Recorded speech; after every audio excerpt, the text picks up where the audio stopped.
don't need a high-end designer or a lot of money to get a luxe look. Be your own interior designer. This is Affordable Interior Design, the podcast. Here's your host, Betsy Helmuth.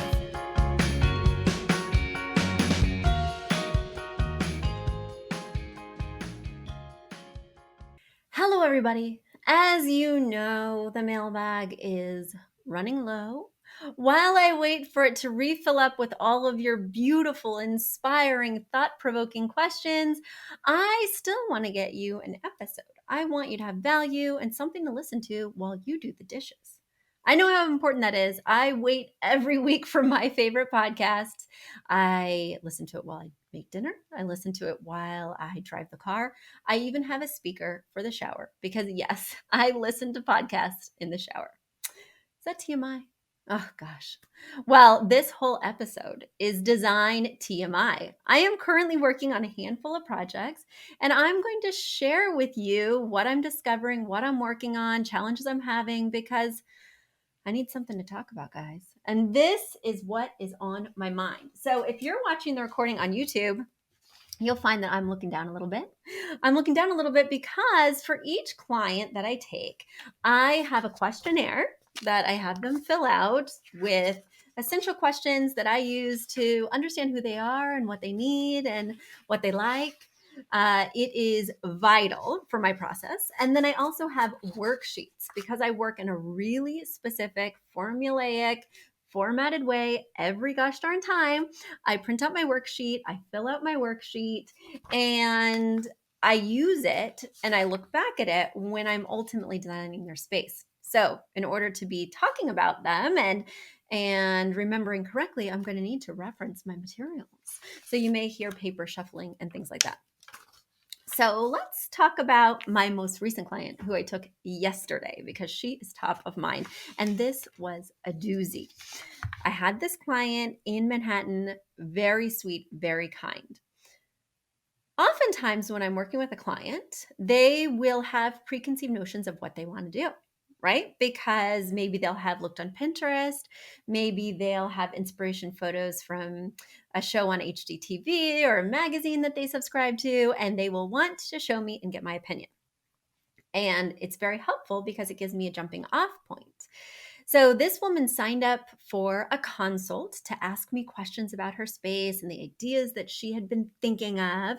And one of the first ideas is that she lived in a large apartment, and primarily the floors were like this old sort of pre-war parquet, which is like this inlaid flooring that's kind of in a square shape. Hers was a very large parquet. Instead of being like the tiny 6-inch by 6-inch square parquet tiles that we often see in buildings from like the 50s or 60s, she had that pre-war parquet, which is big and lovely and 1 foot by 1 foot at a minimum, and just really beautiful wood that's typically stained in a mid-tone. So she wanted to refinish some of her floors. Oh, my daughter's here. Daughter, come here. I'm podcasting, please. What do you need? Come quickly. I don't want you to be mad. Why? What happened? Well, it's not mad, but this is Dylan's sketchbook. Yes? Oh, you wrote me a letter. Okay. You'd like to go on a trip with your friend? Just read it. You know what? I'm actually recording a podcast, so I'm going to read it later, okay? You didn't read it yet? Would you like me to read it on the podcast? Yeah. Okay. Dear Mom, me and... No, don't read it. I thought you wanted me to read on the podcast. No. Okay, well then get lost. Fine. We can't have secrets from our You listeners. still leave it out. Guys, this is what happens when you don't send me questions. We get this free-form content. Dear Mom, me and Dill, her BFF Dylan, are going to Kalahari. I want your blessing. Kalahari, yeah. Yes, it is a water park near us. I want your blessing to go for 3 short days. It would mean the world. There is so much to do. We can't do everything in 1 day, so please let me go for 3 days. I promise I will be safe. Love you from Eden. Love to you. Was there extra love to try and convince me that you should go? Well, I mean, and we already made a list and everything. Okay. Now I've got to. Okay, that looks really fun. Okay, skedaddle. Guys, see, this is that TMI diary style episode. There we go. 3 days with a friend that she's never had a play date with before, and I don't know the parents all that well. Oh, that is going to be a discussion. Okay. Anyway, so this client wanted to refinish her floors because they were in kind of bad condition. She'd been there for 15 years. Some were faded, whatever. So she's going to leave the hallway floor this mid-tone walnut color because it's actually in very good condition. But the living room she needs to restain, and her primary bedroom she wants to restain. In her primary bedroom, she's had this dream of having white bedding, light blue walls, navy accents, just all blue, light blue, navy, white. But she wants ebony, nearly black stained floors. So she was asking me, Betsy, do you think that's a good idea? And she plans on being here for over 15 years. So we don't have to worry about resale value or what other people are going to think. However, she, like me, was a little bit messy, not totally fastidious. My cleaner, I don't have a house cleaner, actually. You're talking to her right now. And so things get a little dustier than they should. You know, I'm not vacuuming every other day or even every week. I'll get on that soon, but you know, things happen. So she was in a similar boat, right? There were dust bunnies, there were things, and everything is going to show on ebony wood floors. Also, your primary bedroom, I told her, opens up into the hallway. So you're going to see that sharp delineation between the walnut and the ebony, and it's going to look weird. And she said, well, I really want it. And I said, well, you know, you hired me for my professional advice, and I don't think you should do it. I think that you should keep them all consistent because it's going to show fewer, you know, issues in terms of dust bunnies, hair, just general not clean stuff. And it's going to be more cohesive with the rest of the space. And she said, okay, I hear you. 20 minutes later, she said, I really want ebony floors in the primary bedroom. And I said, well, you know, as a designer, you call me for my professional advice. And my professional advice is that's not really what one does, right? If you're trying to get that deep contrast of a dark color, well, we could do it in some wallpaper, some art, maybe a coverlet on the bed. But it sounds to me like you really want dark ebony floors in your primary bedroom. And because you're not worried about resale, and because we're not shooting this for a magazine tomorrow, you should have dark ebony floors in your primary bedroom. I think you should totally do it. So then we start talking about other things, and 20 minutes goes by, and she says, well, what do you think? Should I stain them just the same as the hallway that the primary bedroom opens into? Or do you think I should do ebony? Do you think I'm going to regret doing an ebony? And I said, no, you should definitely do ebony floors in your primary bedroom.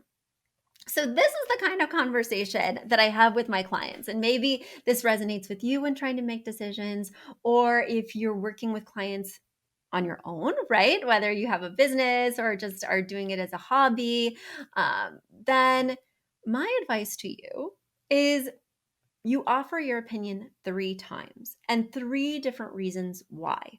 So when you tell a client something and they say, well, I have one idea, what do you think? And I say, oh, no, I don't like that idea. I give them 1 reason why. And then they push back and they say, but I really want that. So I give them the second reason why.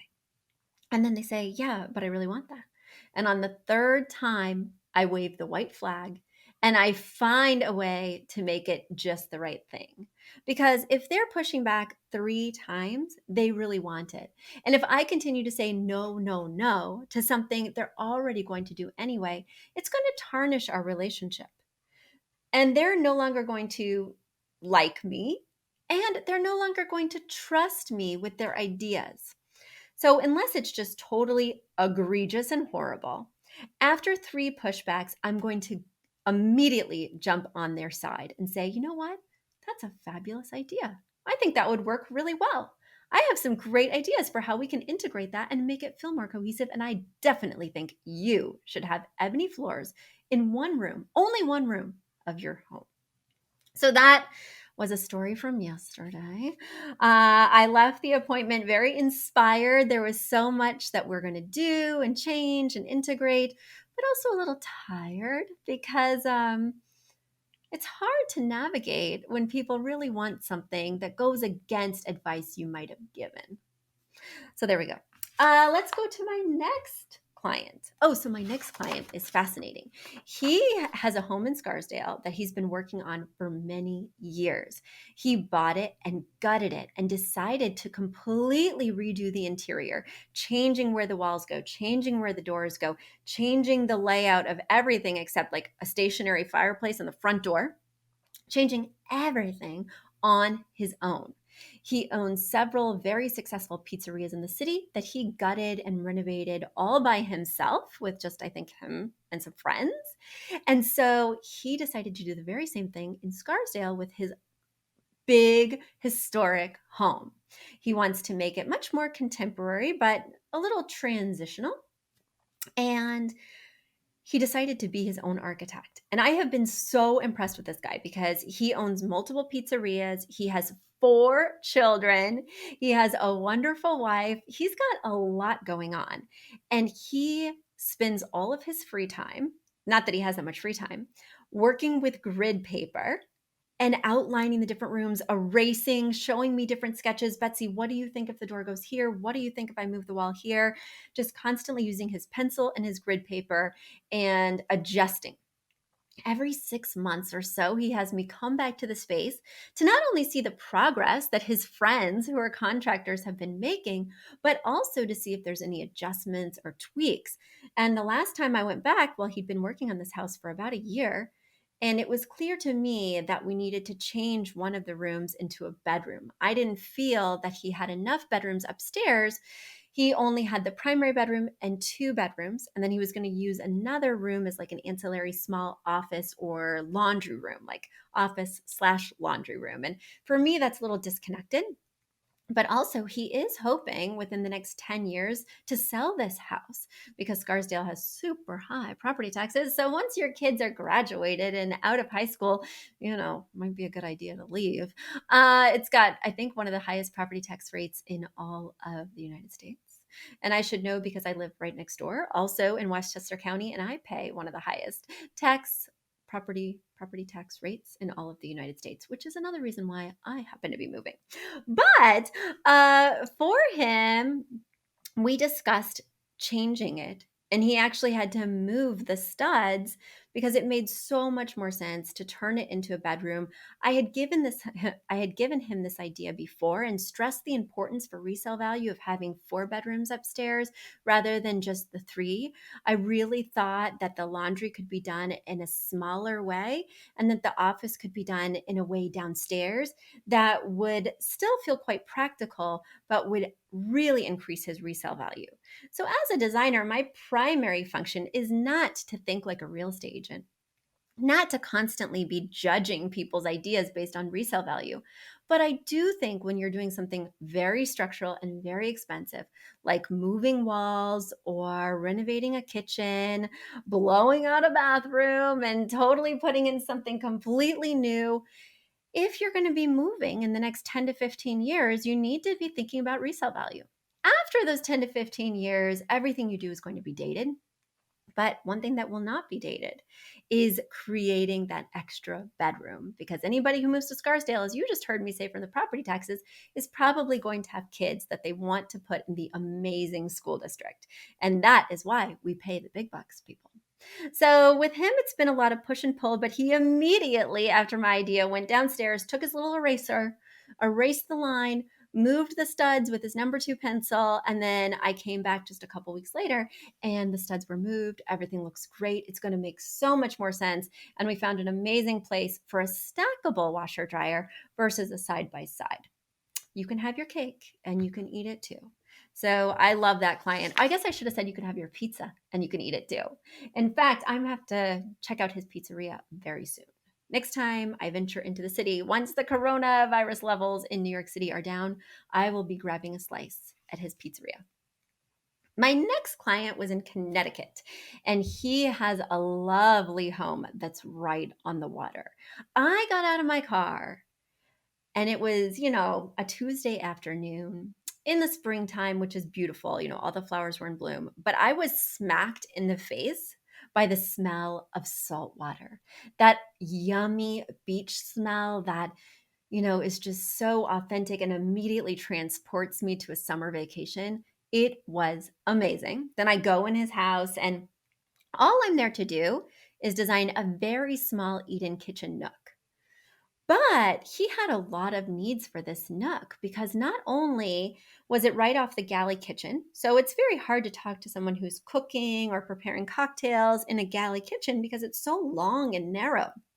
It's basically two sides that are quite enclosed. There was no opening to another space except for this small eat-in kitchen hexagon that was a bay window overlooking the bay. Beautiful, beautiful. So not only did it help to open up conversation in terms of when he was entertaining and wanted to be making food while talking to his guests, but also it just had the best view in the house. So he wanted to change this eat-in kitchen to not only a dining space, but also a space that could have like comfortable lounge seating because he wanted people to sit there. He wanted to sit there, work on his laptop, hang out, put his feet up, have them be drinking their cocktail while just chatting with him. And he didn't want it to always feel so dining room. But the conundrum, he didn't have another dining space. This is the only opportunity for a table. So what are you going to do? Well, if the space were large enough, you could accommodate a seating area as well as a dining area. But it does look weird to have so many chairs. The dining area is going to have, he likes to entertain a lot, so he wanted 8 seats. And then there's going to be chairs in a seating area. And that's just a lot of seating crammed into one location or one room, right? Unless the room is expansive and can be defined with separate area rugs, it just looks like a lot of seating, like almost a chair or seating showroom. This space was only 12 feet by 12 feet. If you're watching on YouTube, this is the rough sketch of the floor plan that I made while working with him, and it is small. It was going to be weird to wedge in armchairs next to a table that could accommodate 8. He had thought about incorporating window box seating, so built-in seating around the hexagon that could accommodate extra people. But the problem is this hexagon is 12 feet wide. So it's like when you're at Outback or at a really big diner booth, right? Where you have to ask other people to move so you can get out if you want to refill, if you need to go to the restroom. And that's very awkward for adults. So a 12-foot long banquette is going to be weird and cumbersome. And the windows are on the back. So either you build up the banquette back so that it partially blocks some of the window and some of that amazing view, or you don't have any back support and you just have random cushions that are leaning against a window, which is not very comfortable if he wants to lounge and work there for a few hours. What I like to do in circumstances like this, where there are a lot of options, but none of the options feel super organic in this somewhat unusual space, and when someone wants to do lots of things with a space and really can't prioritize in a clear way, then what we have to do is make a list of all the things that are possible. And I'm showing you here the list of all the options that we came up with when we were brainstorming. We could do this. We could do curved sofas instead of a built-in bench. So that way you do have a back and it's not touching the windows and it's not blocking the view. And we came up with all these different options. And then I like to process of eliminate one by one. So we came up with all the different options. I dropped the footprint of the room into my floor plan software, and we played around with each option. And as we weighed the pros and cons of every single option, we eliminated them. And to design this one rather small space, it took us over an hour and a half. But we explored every possible option and came up with the one option that fit his needs the best. In this case, we are going with a 60-inch by 60-inch square table that's going to have 2 very slim banquette-style sofas on either side, and then upholstered chairs on the opposite sides. So that way you're kind of getting the best of both worlds with a bench that feels like a sofa but doesn't have high arms. And you're getting chairs as well for people who are just having a typical dining experience. And if we angle that bench just right, we can see the amazing view, and we can even talk to the people in the kitchen as well as the living room. So that was exciting. That's where we wound up, but only after we tried, I'm looking at my list here, 6 different scenarios. But you know what? It's worth it to go through that time, that energy, to play around and keep an open mind, because now when he's buying this costly, heavy, uh, interesting 60-inch square table, there's not a lot of options for something like that aligns with his beachy style. When he's investing in this table, when he's buying those benches, now he knows with confidence. We tried everything with our designer. We had an expert hold our hand through every option, even options she didn't like. I didn't like the curved option. No, I didn't. The curved sofas. Even options she didn't like. And now I feel quite confident because she's guided me and because she was open to even our unusual ideas. Now I feel quite confident that we've landed on the right one. And now he's not going to come back to me in 6 months and say, Betsy, I really liked what we discovered, but I'm wondering, do you think there's something better? I know I invested $1,500 in this table, but do you think maybe I should have gone with a round? No, client. We explored every possible option. Remember, I can send you all the scenarios we saved in my floor plan software, and you'll be reminded of why this one is the only one that makes sense. So, guys, that is a glimpse inside my personal life with my daughter's Cameo. And that is a glimpse inside my professional life with the clients I'm currently working on. Now, guys, you're probably saying, Betsy, we don't want any more diary entries. We want you to help us with our issues. Okay, guys, help me help you. Go to affordableinteriordesign.com/podcast. Once again, affordableinteriordesign.com/podcast. There's a little button there that says submit your question, and it's just that easy. Until next time, everyone, bye. A big thank you to Aton and the Embassy, who wrote our theme song. A shout out to Catherine Heller, who owns the podcast shop and is our editor extraordinaire. We also want to thank Ginny Sunasan and her team at the Savvy Podcast Agency for their help with our social, our YouTube channel, and so much more. We also want to thank Uploft, which is our parent company who supports this podcast. And lastly, we owe a huge debt of gratitude to you. Thank you so much for tuning in and for all your support.